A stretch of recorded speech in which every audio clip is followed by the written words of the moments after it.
This is a quick tutorial of jSpades online, just to give you an idea of how the game is played against real people. There's two ways to play online. You can host a game, meaning a game is started with your settings. With your settings, I mean up here. You click the settings tab, board, the max score, all of these settings on your device become the settings for everybody playing. So if you're playing with the deuce of diamonds as a wild card, then it's wild for everybody, and so on. You can join a game, meaning you can join a game that someone else is hosting. Let's just see exactly how that works, but just remember that you need to download the multiplayer component, which is very quick, and you need to register. You need to do both of these before you can play online. So if you take a look at, let's say, hosting online, see, it says you need to download the game. Just a note, as you download, please let it finish. So see where it says online multiplayer, just tap that and you'll start the transaction. It asks you if you want to purchase it. It's only 99 cents. I've already done this, so mine is going to look a little bit different from yours. I'm going to click the buy button here. It asks me for my password. I'm going to move this out of the way so I can enter my password.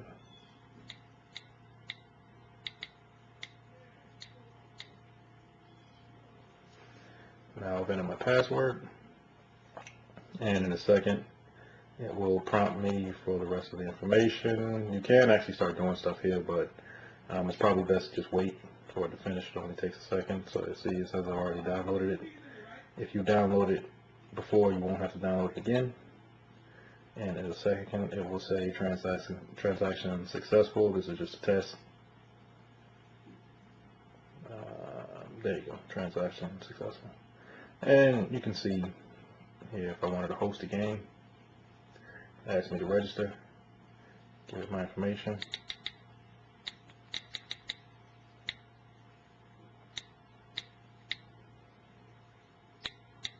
I'm just putting anything here, I'm not putting anything special here. The gamer name that you're putting in here is the name that will show up when you're playing people. So, you know, if you've got a nickname or something like that, that's what that is. And then you click the submit button down at the bottom, and it registers you. So then if I wanted to host a game, now I can host it and pick the game type that I want to play, just like on the other screen. You know, you pick which one you want to play. If you click the begin button, it will actually create the game and people will be able to find you. Just a quick note, you have a profile button down here at the bottom. You can click this if you want to edit your profile. You also have the option to make the game public or private. A public game means that people will be able to find this game and they can join. A private game means that only people you invite can join the game. So let's just look at it real quick. Click begin. It says tap the box to invite. Tap the box, your contact list comes up. You just pick one. The email shows up in the box. I'm not going to do that right now because I don't want anybody's email to show up here. And then you click the invite button. They will receive an email. And once they get the email, they can click the link and they will come to this screen and join the game. I'm just going to really quickly go over to my simulator so I can join a game. You click we'll join there, and a box comes up. Join, it shows you a list of games. You don't have to worry about seeing this right now. I'll zoom in a second. Click the join game here, and you'll notice that the game came up with the information. I don't know what you can see this. Let me zoom in a little bit more. Actually, I'm not zooming, I'm just moving the camera closer. So it shows you what the score is, it shows you what board is, it tells you if the deuces are wild or not, it shows you who the host is. The host, that's the guy that's created, and it says that Mr. Bob has joined. So you'll see here, this is the host, the one I set the game up on. You'll see that Mr. Bob has indeed joined the game, and all I have to do is click begin. Mr. Bob can't quit, so if he quits, it'll say that he quit, and I just click begin. And then you can look at the countdown. Then the game starts. Just a quick note about bidding. If you play the team game, the first two players bid for their teammates.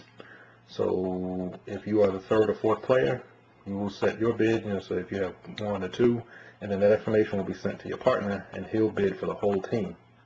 So if you're the first 2 players, you'll get your partner's bid 3, and you will bid for the whole team. This does say 1, 2, 3 here, but you cannot bid 2 or 3. You have to go at least board, and as you saw before, board was 4. So if I try to pick 2 here, it will tell me I have to wait for my opponent to bid. So let's wait for my opponent to bid over here. Let's say my opponent bids 7. He bids. And then you'll see the screen came up. Our bid is 4 because 4 is board. The opponent's a bid 7. And you start playing the way you normally play. Thank you for your time.